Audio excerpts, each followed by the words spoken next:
Students, today we have to study about the mosquitoes and the diseases spread by the mosquitoes and how we can control the spreading or breeding of the mosquitoes. So let's start with this topic, mosquitoes and the diseases.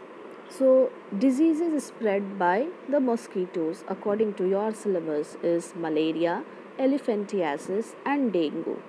What is the vector? Vector is the organisms which spreads the disease from an unhealthy person to a healthy person without being infected by it. Okay, so the mosquitoes will keep the pathogen of the malaria, but the mosquitoes will not get malaria. So that is meant by a vector. We have already discussed about the definition of vectors. So mosquito also acts as a vector for the spreading of the disease from unhealthy person to the healthy person without being infected by it. So mosquitoes will not get these types of diseases. They will only carry the pathogen in their body and will transfer the disease from unhealthy person to healthy person. So for the malaria disease, which mosquito will act as a vector? That is Anopheles. And what is the pathogen? Pathogen are the disease causing agent. It may be the bacteria or virus, whatever is present in the mosquito's body.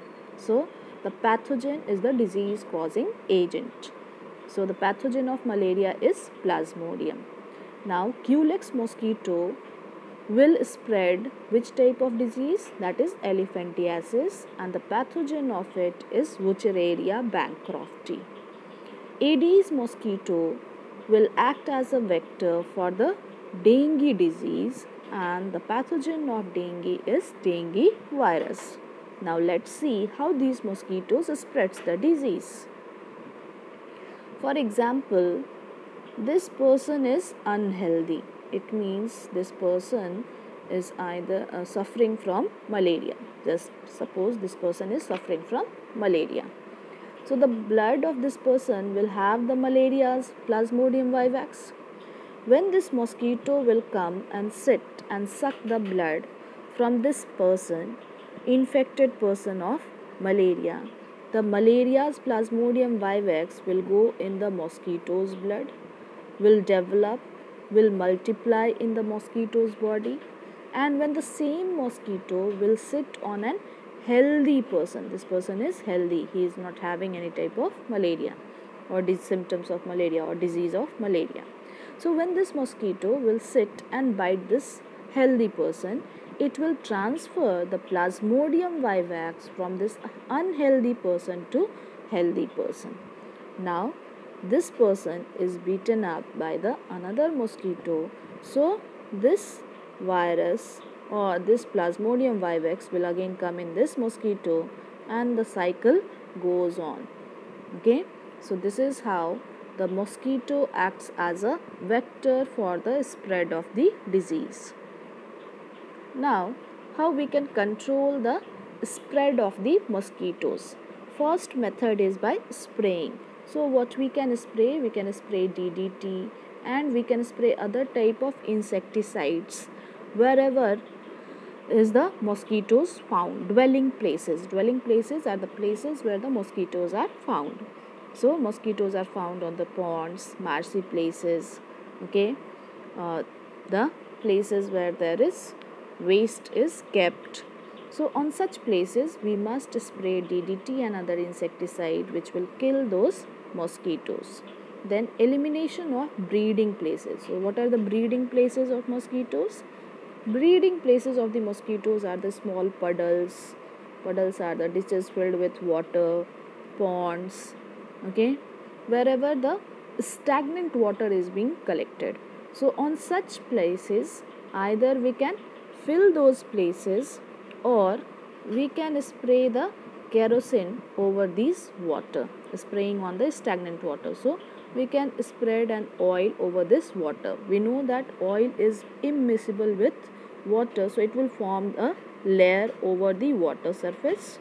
When it is forming a layer over the water surface, the oxygen from the air will not be able to come in contact with the water and will not get dissolved. and here the carbon dioxide level will get on increasing. So in such a way, this thin film of oil will stop the diffusion of gases, and whatever would be the stages of mosquitoes inside the water, that is larva or pupae stage, they will get killed. So when the eggs, larva or pupae stage will get killed, usually the number of mosquitoes will be reduced. Then how we can control? By biological method, that is by a fish. And which fish? That fish is Gambusia fish. So Gambusia fish devours, it means eats on. So Gambusia is having a eating habit of eating the mosquito larvae. So this fish will eat up the mosquito larvae in whichever water body it will be kept. So if Gambusia fish is there, whatever mosquito larvae will be there will be eaten up by these fishes. So in such a way, the fishes is reducing the number of mosquitoes. So all these are the ways by which we can control the number of mosquitoes in our surrounding, and we will be protected from these types of diseases. So today's homework for you is to write down this table, and then you can draw this particular chart and write down the 4 methods for the control of mosquitoes and which fish helps in the biological control of mosquitoes. And one reasoning based question: why spraying on stagnant water helps in control of mosquito? Okay, so this is all for today. Thank you everyone.